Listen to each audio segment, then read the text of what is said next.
So in this tutorial, we're going to be setting up two render presets. So the first preset we'll make will be one for quick rendering, so you can quickly see what your image is going to look like. And then the second one will be a more final render kind of look to it, a much more high detail image. So for our quick render setting, we'll start off with the render panel here. V-Ray already has it set up at a pretty good preset. So you want to make sure that progressive is highlighted here, so it's on. Quality will go about low plus. If you have a computer with less RAM or lower specs, then you want to set it to all the way low.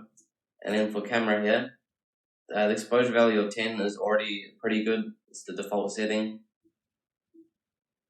That's all for the camera.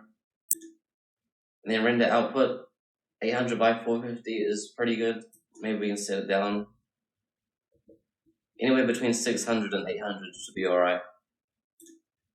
And you can change the aspect ratio depending on what you want, but usually widescreen is a good default. And so V-Ray is already set up pretty decently for the low quality render, so there's no need to adjust too much on the right side here. So to save our preset, we'll click the save button down here, and we'll just give it a name. And then click save. And now we're going to adjust our settings to a high quality render. So firstly, we want to make sure progressive is turned off. We'll set our quality to high. The camera settings can stay the same. The camera settings you will have to change as you make changes to your model, because each scene looks different or with different lighting. And then for the render output, you just go 1080 by 1920.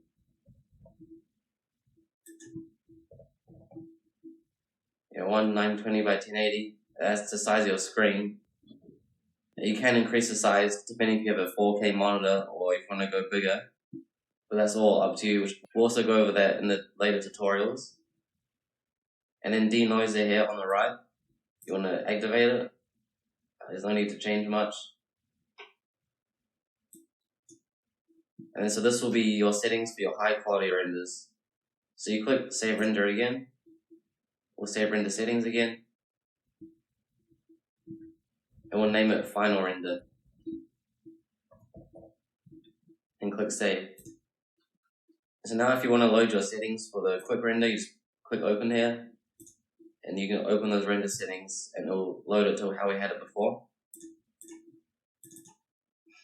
You can see the settings change. So that's how to save render presets.